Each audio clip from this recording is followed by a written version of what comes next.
Hi, my love. Grandma's got a new one. The one that you asked for. Mickey Mouse, the Kitten Sitters. Okay, let's see. Guess what? Said Mickey Mouse to his nephews, Morty and Ferdy. We're going to be kitten sitters. Minnie is going to leave Figaro the kitten with us tonight while she visits her cousin Millie. At that moment, there was a wild clucking and flapping and crowing from next door. Pluto the pup came racing across the lawn with a big angry rooster close behind him. Oh no, there's Pluto.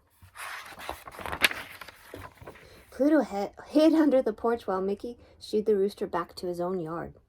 Pluto, scolded Minnie, chasing chickens again.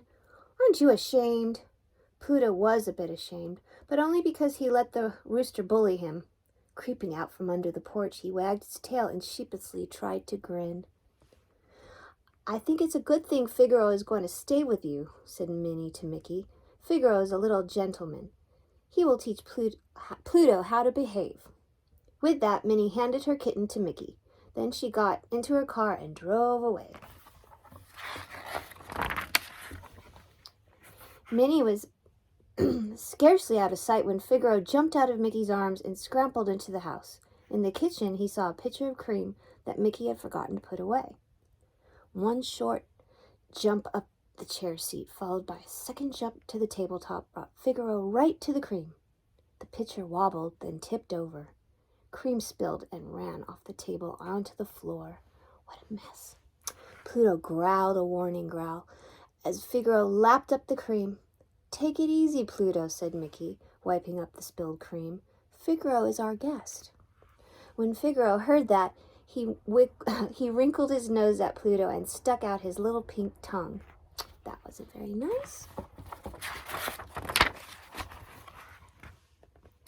Then he romped through the ashes in the fireplace and left sooty footprints on the carpet. Figaro's a very messy little guest, said Mickey's nephew Morty as he got out the vacuum cleaner. At dinner time, Pluto ate his dog food the way a good dog should. But no matter how Mickey and the boys coaxed, Figaro wouldn't touch the special kitty food Minnie had left for him. He did at last nibble some imported sardines. He's a fussy little guest, said Ferdy. He wouldn't eat that. At bedtime, Pluto curled up in his basket without any complaint. Did Figaro curl up on the fine soft cushion Minnie had brought for him? He did not. Instead, he got into bed with Morty and nipped at his toes. Then he finally got into bed with Ferdy and tickled both her ears. Finally, he bounced off to the kitchen, and the house became very still. Uncle Mickey, called Morty, did you remember to close the kitchen window? Oh no, cried Mickey. He jumped out of bed and ran to the kitchen. The kitchen window was open, and Figaro the kitten was nowhere to be seen.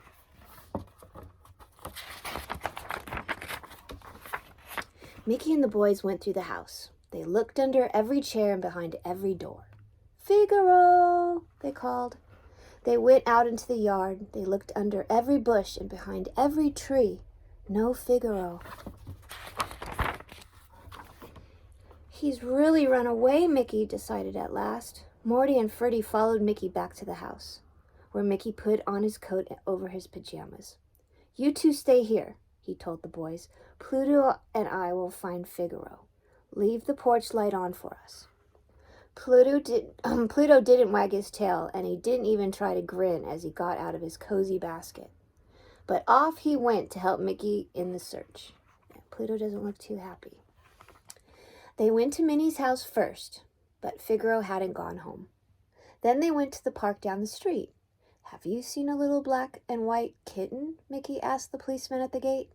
I certainly have, answered the policeman. He was by the pond teasing the ducks. Mickey and Pluto hurried to the pond. Figaro wasn't there. He had been there, though. He had left behind some small, muddy footprints and several large, excited ducks.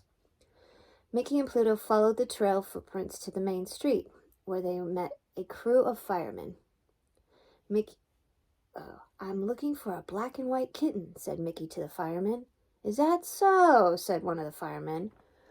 "We just rescued a black and white kitten.